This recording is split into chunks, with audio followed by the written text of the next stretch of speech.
Бага насны хүүхдүүдийн дунд томод төсдөг өвчин амьсгалын замын дээд халдварт өвчний тохиолдолд өндөр байгаа тул аймгийн засаг дарга Аз Жаргал өнөөдөр нэгдсэн эмнэлгийн хүүхдийн засгийн нөхцөл байдлаа газар дээр нь танилцаж дарах шийдвэрийг гаргалаа. За үүнд эрүүл мэндийн газрын 3 давхарт байрлах уламжлалтын тасагт 24 хүүхдээ ортой хэвтэн эмчлүүлэх төр тасаг нээж хүүхдийн нарийн мэрэгжлийн эмчнэрийг ажилуулах. За өрхийн эрүүл мэндийн төвүүд ажлын өдрүүдэд 19 цаг хүртэл, амралтын өдрүүдэд 11-ээс 15 цаг хүртэл уртасгасан цагаар ажиллах, эмнэлгийн боловсон хүчин нэмэгдүүлэн ажиллах, сургууль цэцэрлэгийн үйл ажиллагаанд хүүхдийг оролцуулахдаа амны хаалт заавал зүүлгэх зэрэг шийдвэр гаргалаа.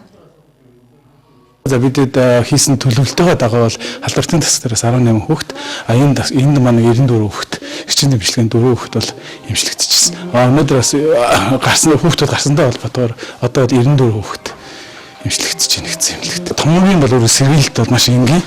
Ялангуяа амны хаалтаа зүүх, гараа угаах, гарын ариун цэврийг барих. Энэ яг ингэсэн тохиолдолд бол энэ бол 50% бүрдгээ гэдэг бол олон улсын судалгаанууд одоо гарсан байгаа.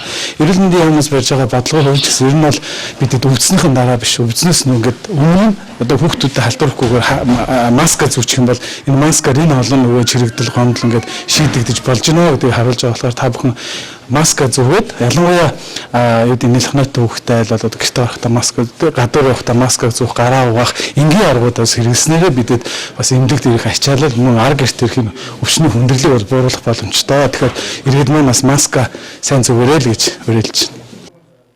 За иймээс эцэгчүүд та бүх бага насны хүүхдийг улирлан тохируулан хувцлах, амин дэмтэй тэжээллэг хүнс хэрэглэх, ханиад томоо хүрсэн тохиолдолд дур мэдэн эм хэрэглэхгүй байхыг анхааруулж байна. Мөн нэгдсэн эмнэлгийн хүүхдийн тасагт ачаал их байгаа тул эцэгчүүд та бүхэн өөрсдийн харилцааны дагуу өрхийн эрүүл мэндийн төвөөс анхаар шатны тусламж үйлчилгээ авахыг зөвлөж байна.